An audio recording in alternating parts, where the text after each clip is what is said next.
بسم اللہ الرحمن الرحیم الحمدللہ رب العالمین والصلاة والسلام علی سید الانبیاء والمرسلین۔ معزز صافی بھائیو، آپ کو بلانے کا مقصد آج ضروری گزارشات تھیں جو ملک و قوم کے حوالے سے تھی، اور وہ جو گزشتہ تقریباً 1 سال سے ہمارے اوپر حکمران مسلط ہیں، جن کو رجیم چینج کے نام پر پاکستان کے اندر لانچ کیا گیا، اور جو اس وعدے کے اوپر آئے تھے پاکستان کے اندر کہ ہم اپنے کپڑے بیچ کر قوم کو سہولتیں فراہم کریں گے، انہوں نے اپنے کپڑے کیا بیچنے تھے بلکہ قوم کو جو فطری لباس پہنایا گیا ہے، یعنی کہ ماس اور گوشت، وہ بھی نوچنا شروع کر دیا ہے۔ اور جن کے دعوے بلند و بانگ تھے کہ اسحاق ڈار صاحب پاکستان میں آئیں گے اور پاکستان کی معیشت اس رو میں بہنا شروع ہو جائے گی کہ یہاں ہر کوئی خوشحال ہو جائے گا، یہاں 2 وقت کی روٹی لوگوں کو آسان ہو جائے گی، غریب خوشحال ہو جائے گا، لیکن غریب کی بدحالی اور زبوحالی اس نہج تک جا پہنچی ہے کہ وہ جماعت جو ایک دینی عقائد اور دینی اقدار کے حوالے سے اپنا موقف رکھتی ہے، اس کے ذمہ داران نے بھی جب قوم کا حال دیکھا اور اس نہج پر دیکھا تو انہوں نے بھی یہ فیصلہ کیا کہ ہم اپنی قوم کے ساتھ کھڑے ہوں، نہیں تو یہ قوم جس میں بہت سارا دم خم تھا اس کو بھوک سے مار دیا جائے گا، اور اگرچہ وہ جمہوریت کے نام پر مار دیا جائے اور اگرچہ وہ مفاہمت کے نام پر، لیکن ساری چیزیں قوم کو بالآخر بھوک فراہم کر رہی ہیں۔ اور اس وقت جتنے بھی آنکڑے لائے جائیں، یعنی کہ ملائے جائیں، آنکڑے ملائے جائیں اور جتنے بھی اشاریے اوپر نیچے کیے جائیں، بالآخر نتیجہ یہی ہے کہ قوم کو 2 وقت کی روٹی بہت مشکل ہے اور ان کا گزر اوقات بہت مشکل ہے۔ بلکہ کل جو ایک قوم کے سر پر آفت اور بلا نازل کر دی گئی ہے، جو پچھلے 2 دنوں میں منی بجٹ کے نام پر جو رہتی سہتی کسر تھی وہ بھی نکال دی گئی ہے، اور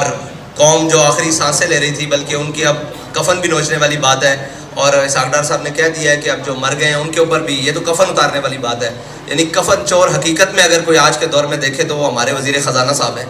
جنہوں نے اتنا عجیب بات کی ہے کہ مرے ہوں کو بھی سکون نہیں۔ پچھلے تو کہتے تھے کہ قبر میں سکون ہے، انہوں نے آ کر کہہ دیا کہ قبر میں بھی سکون نہیں ہے۔ اور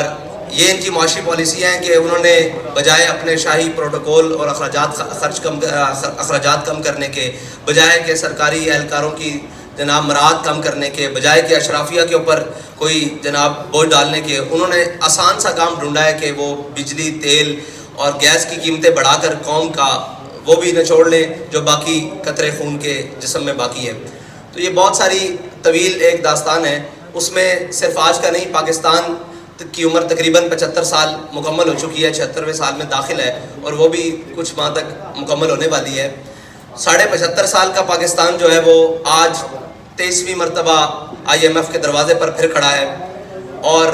پاکستان کے قرضے جو پچھلے 1 سال میں 23% بڑھ چکے ہیں، اور تقریباً آج کی جنگ اخبار کی رپورٹ کے مطابق تقریباً پاکستان 50,996 ارب تک مقروض ہو چکا ہے، اور اندرونی اور بیرونی جو واجبات ہیں، قرض ہیں، وہ ایک علیحدہ ہے، اور مہنگائی جو تھی وہ 12.3% تھی پچھلے سال، اور جو اب بڑھ کر 25.3%۔ یہ سارے اشاریے ہیں جن کو ہم حکومت ملائے، اپوزیشن ملائے، کوئی بھی ملائے، اور دنیا کا سب سے بہترین اکانومسٹ بھی ملائے، لیکن آخر بات یہ ہے کہ پاکستان کا غریب، پاکستان کے متوسط طبقے اور سارے طبقے پاکستان کے اس وقت مہنگائی کی صورت میں الجھ چکے ہیں، اور بے یقینی کی صورتحال یہ ہے کہ آج اب پاکستان کی منڈیاں ہوں، پاکستان کے کاروبار ہوں، تجارتی مراکز ہوں، ہر کوئی پریشان ہے کہ کسی بھی چیز کو استحکام نہیں ہے۔ رات 12 بجے تک ہمیں بھی اس وقت اس لیے جاگنا پڑتا ہے، رات 1 بجے تک، نہ جانے رات 12-1 بجے کے بعد کیا اعلان ہو جائے گا۔ اور اب تو IMF کی وہ ٹیمیں جو پاکستان کے نیوکلیئر پروگرام کی نظامت اور اس کی نگرانی کے لیے پاکستان کا دورہ کر رہی ہیں، یہ ایک بہت بڑی الارمنگ ہے۔ جو 2009 میں ایک خبر شائع ہوئی تھی کہ پاکستان کو معاشی طور پر اتنا مفلوج کر دو کہ یہ اس کو اپنا ایٹمی پاور، ان ناہنجار ذمہ داروں، حکمرانوں پے در پے، اور جن کو 30 سال تجربہ کار اور اہل ثابت کرنے کے لیے باہر سے بھی بلایا گیا، اور قوم کے جتنے پنجابی میں ایک بات کریں چھترے بکرے تھے ان سب کو ایک جگہ پر اکٹھا کر کے کہا گیا کہ یہ قوم کو جناب بڑا ریلیف دیں گے۔ ان تجربہ کاروں نے جو قوم کی آخری جناب کڑاکے نکالے ہیں، وہ اس وقت قوم چیخنے سے رہی، اور اس حد تک شکنجہ کس دیا گیا ہے کہ اب اگر کسی غریب احتجاج کی طرف سوچتا ہے تو وہ کہتا ہے کہ احتجاج تو کر لوں گا لیکن شام کو اپنے گھر میں کیا لے کر جاؤں گا. اس حد تک قوم کو نچوڑ دیا گیا ہے اور اس حد تک قوم کو لے جایا جا چکا ہے. اس پر ہم نے کہا تھا کہ آپ نے جتنا بھی مہنگائی کی ہے آپ رک جائیں, یہاں پر پیٹرول کی قیمتیں نہیں بڑھائیں. لیکن انہوں نے بضد ہو کر اور صاف ظاہر ہے اپنی عیاشیت کم کرنے کی بجائے یہ بوجھ قوم پر ڈالنے کے لیے انہوں نے پیٹرول کی قیمت پھر بڑھائی ہے. اور اس میں ہمارا اعلان یہ ہے کہ ہم آپ کو پھر 72 گھنٹے کا الٹیمیٹم دے رہے ہیں اور ہمارا یہ آپ سے مطالبہ ہے فی الحال کہ آپ یہ پیٹرول کی دی ہوئی قیمتیں واپس لیں, ورنہ 72 گھنٹے بعد ہم وہ اعلان کرنے پر مجبور ہو جائیں گے جس کے لیے تحریک لبیک پہلے بھی جانی جاتی ہے. تو ہمارا انشاءاللہ وہ اعلان بھی 72 گھنٹوں بعد آ جائے گا, اس کے لیے میڈیا کی ضرورت نہیں پڑے گی, ہم انشاءاللہ اعلان کر دیں گے. آج اس لیے بلایا گیا ہے کہ ہو سکتا ہے بعد میں یہ کہیں کہ جی ہمیں وقت دیا جاتا, ہمیں یہ کیا جاتا. آپ کو 72 گھنٹے کا حکومت پاکستان کو تحریک لبیک پاکستان الٹیمیٹم دیتی ہے کہ 72 گھنٹے کے اندر یہ قیمتیں جو تھیں وہ 14 فروری کی رات تک واپس لے کر آئی جائیں, یعنی کہ 250 روپے پیٹرول, یہ جو 22 روپے قیمت بڑھائی گئی ہے. اور عالمی منڈی میں بھی تیل کی قیمتوں میں استحکام آیا ہے, لیکن پاکستان کی ان ناجار اور جو بظاہر تجربہ کار ٹیم ہے اس نے پاکستان کے وہ سارے معاملات, اور لوگ کہتے ہیں جی کہ خریدا ہوا مہنگا ہے, تو اگر خریدا ہوا مہنگا ہے تو آپ حکمران کس بات کے ہیں, آپ کو حکومت کس بات کی دی گئی ہے اگر آپ ریلیف نہیں دے سکتے. اور اگر آپ ریلیف نہیں دے سکتے تو یہ قوم کی جان چھوڑے. اور ہم تو انتظار کرتے رہے کہ شاید کسی کو اپنے اقتدار کے علاوہ قوم کا بھی خیال آئے, لیکن کچھ جیل کی جانب چل پڑے اور کچھ جناب قوم کے کپڑے اتارنے کی جانب چل پڑے اور قوم کو نوچنے کی جانب چل پڑے. اس لیے تحریک لبیک پاکستان نے فیصلہ کیا ہے کہ وہ میدان عمل میں رہ کر قوم کے ساتھ انشاءاللہ کھڑی ہوگی.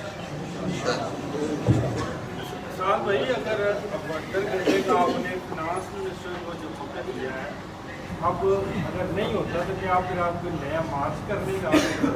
یا کوئی تھریٹ ہے؟ جی نہیں, یہ تھریٹ نہیں ہے, ہم نے الٹیمیٹم دیا ہے. اس کے بعد تحریک لبیک اپنا احتجاج بھی ریکارڈ کروائے گی اور اپنا جو بھی اس کا اگلا لائے عمل ہے وہ 72 گھنٹے بعد اعلان کر دیا جائے گا. اس میں یہ ہے کہ ہم اپنے کارکنان سے کہتے ہیں کہ آپ قوم کے پاس جائیں اور ان کو بتائیں کہ یہ آپ کے مفاد کے لیے تحریک لبیک پاکستان نے اتنا بڑا قدم لیا ہے اور آپ ساتھ کھڑے ہوں. اور ہر شخص کے پاس, تاجر, کسان اور ہر تنظیموں کے پاس جائیں اور ان جا کر بتائیں کہ جو بھی تحریک لبیک کی کال ہو آپ اس کے اوپر لبیک ہیں. السلام علیکم. سر سے یہ بتائیں کہ بٹوین دی لائن آپ نے ہمیں بتا دیا کہ آپ کیا کرنے جا رہے ہیں, کیا اس طرح کے موٹر ویز یا قومی شاہراہیں بند کریں گے یا کوئی اور اس طرح کا لائن عمل ہے؟ ہم ہر وہ کام کریں گے جس سے قوم کو فائدہ حاصل ہو. سر ہم آپ کے پاس خبر لینے آئے ہیں, تھوڑا سا اشارہ تو بتائیں نا. جی آپ کو خبر دے کر جا رہے ہیں کہ 72 گھنٹے بعد آپ کو بہت بڑی خبر ملے گی.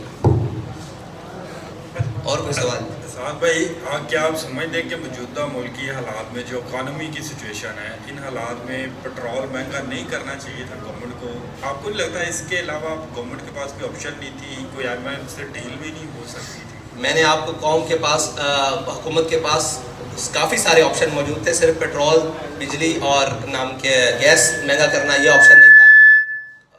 آپشن موجود ہے کہ کم از کم پاکستانی جو حکومت ہے اس کے پاس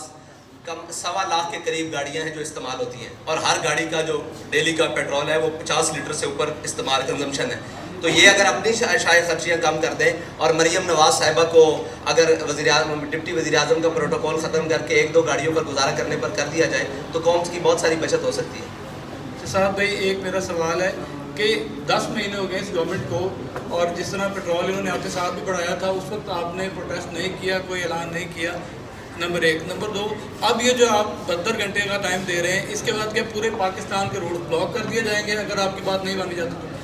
جو بھی ہوگا انشاءاللہ وہ آپ کے سامنے ہوگا اور قوم کے مفاد میں ہوگا, قوم کی مشکلات کے لیے نہیں ہوگا. اور جو پہلے اعلان نہیں کیا تو یہی بات ہے کہ اگر ہم پہلے اعلان کرتے تو آپ کہتے کہ جی گورنمنٹ کو دیکھنے نہیں دیا گیا, ان کو چلنے نہیں دیا گیا, ان کو ہم نے پورا موقع دیا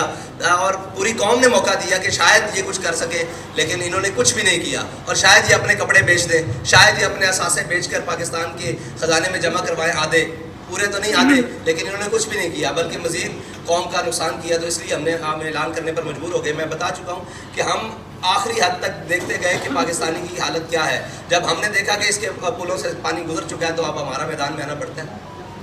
صاحب یہ حکومت سے اگر آپ بچت کی توقع کرتے ہیں تو اس کے اقدامات بھی یقیناً کوئی نظر آنے چاہیے. ان کے تقریباً 100 کے قریب وزیر ہیں, پہلے 70 تھے, پھر آہستہ کرتے کرتے 100 ہو گئے. آپ پہلے اقدام کے طور پہ ان سے مطالبہ کرتے ہیں کہ 100 جو وزیر ہیں یا مشیر ہیں ان کو برطرف کر کے جو ان کی بچت ہے وہ قوم کے لیے کی جائے؟ جی آپ 100 وزیر رکھیں لیکن جو ان کے اخراجات ہیں وہ زیرو کر دیں. برائے کرم 200 رکھ لیں مشیر لیکن جو ان کے اخراجات قوم کے ان کے اوپر خرچ ہو رہے ہیں وہ کم کر دیں اور وہ زیرو کر دیں اور وہ قوم کے میں کر دیں. تو ہمیں اس سے غرض نہیں ہے 500 مشیر رکھ لیں. ذل شاہ صاحب آپ رہنے دیں, باقیوں کو بھی موقع دیں. جی باقیوں آپ کا کچھ سوشل میڈیا کرنا چاہیے. میں صرف ایک آج جو سچویشن چل رہی ہے, عمران خان بار بار ڈیمانڈ کر رہے ہیں 90 دن میں الیکشن کرائیں اور قبل از وقت الیکشن کی بھی بات کر رہے ہیں. کیا آپ چاہ رہے ہیں کہ پاکستان میں قبل از وقت الیکشن ہو جائے؟ بھائی پاکستان میں الیکشن وقت پر ہونے چاہیے, یہ ہم پہلے بار بار اعلان کر چکے ہیں. پاکستان میں الیکشن وقت پر ہونے چاہیے لیکن اس وقت پر نہیں جب تک کوئی پاکستانی زندہ ہی نہ بچے اور سارے غریب پاکستانی مر جائیں. یہ ہم کہہ رہے ہیں کہ پاکستان کے الیکشن وقت پر ہونے چاہیے لیکن غریب کو زندہ رہنے کے لیے موقع دینا چاہیے تب تک کے لیے.